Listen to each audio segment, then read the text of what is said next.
16.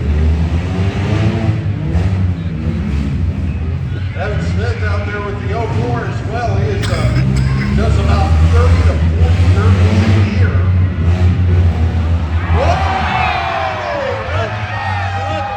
Red flag. That was a tag team turtle right there. 2 cars sending a 3rd car turtle. That's the 199 of Eric Finkbein, who just got turned on his side.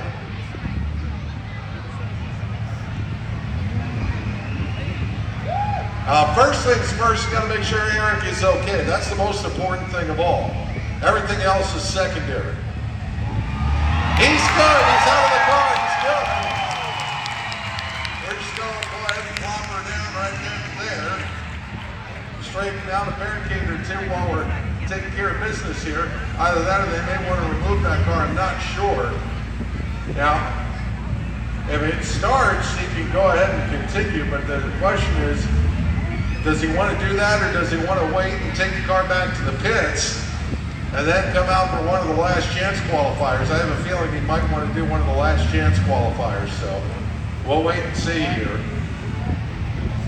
If they bring the big loader in, that means they're going to take his car outside, let him go ahead and start it outside, and if it works outside, then they'll go ahead and let him come back in. But if it's leaking too much oil or antifreeze, or if it's leaking gas, then they would not be allowed to continue with it. So they're going to go ahead and pull the barricade away here just for a minute, so they can go ahead and steer out the big equipment to go ahead and pick that car up, bring it outside, and see if it can go ahead and start. Or at least I believe that's what the plan is. That's what we did during the double figure 8 event earlier on this evening.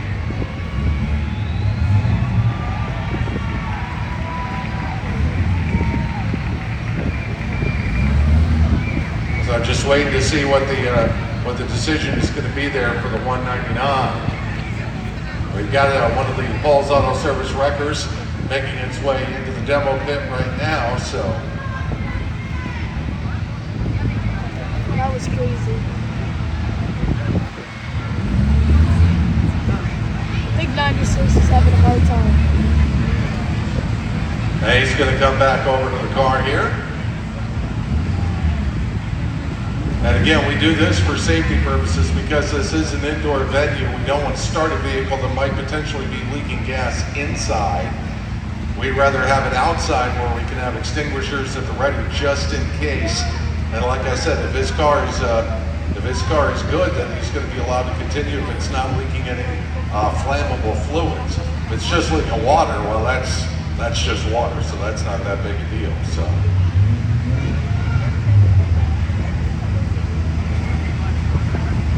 the tow crew from Paul's Auto Service, they hook up the chain here, toot sweet.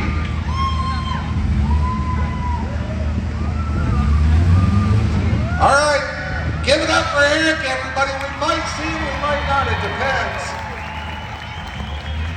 Well, look at the roof of that car. That's got a permanent V shoved in it. All right, so they're going to tow his car again. They tow it outside to see if when it starts, A, will it start? B, if it does start, is it leaking anything flammable? If it's not leaking anything flammable, then he can drive right back in, pick up where he left off, and we'll continue on with this one. And again, we're going down to the last 2 vehicles left moving and making contact. The front end on the number 96 of Dagan Reggio, not looking so awful hot right now. That's been slowly steaming and smoldering here while he's been sitting there, so it obviously got hot. Everybody else just sitting and waiting at the ready here. And again, we're waiting to see if the 199 of Finkbein is going to be able to continue or not. If he can't continue, we'll just go ahead and lock down the arena and move on from there.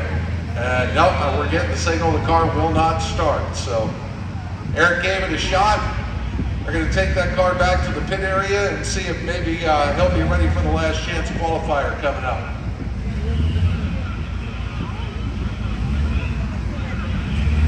All right, they tell me that his car did fire up, but it was leaking fuel.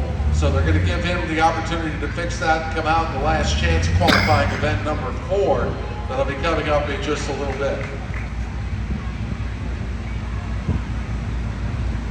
All right, ladies and gentlemen, we're going to count down a quick one. 5 to the word go and get back underway in 5. 4, 3, 2, 1. All right, here we go. We're going to get back after it.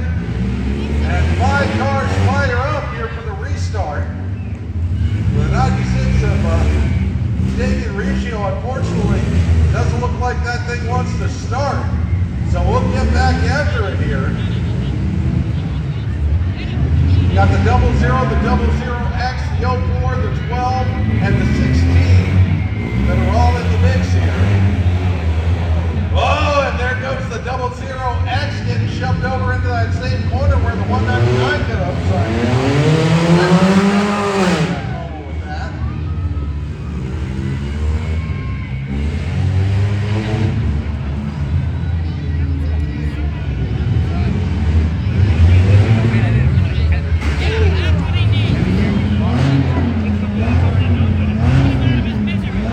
Now the 00X looks like that car may have gone by the wayside. Meanwhile, the 04 working over the 12. 16 hitting anything that moves and stuff that doesn't.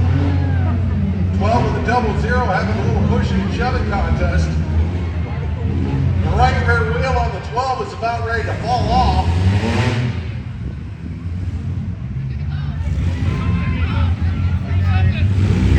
Now the 12, well, you can see that's what happens when your rear wheel doesn't work right. You can't really steer.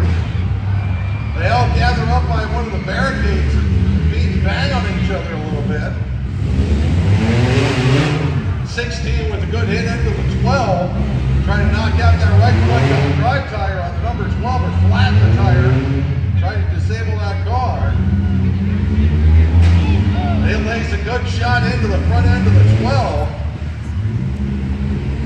Wind up, here comes the pitch. Boom! That was a shot to deep center field, and that may have taken that car out. So we've got the 16 and the 04. And maybe the last 2 left moving and making contact. The 04 gives the 16 a little shove out of the way. And now they're going to work on each other here. Meanwhile, the 00 and the other cars involved will not be able to make it. And there is the horn. So it's going to be the 16 of Danny Gill and the 04 of Evan Smith who are going to qualify.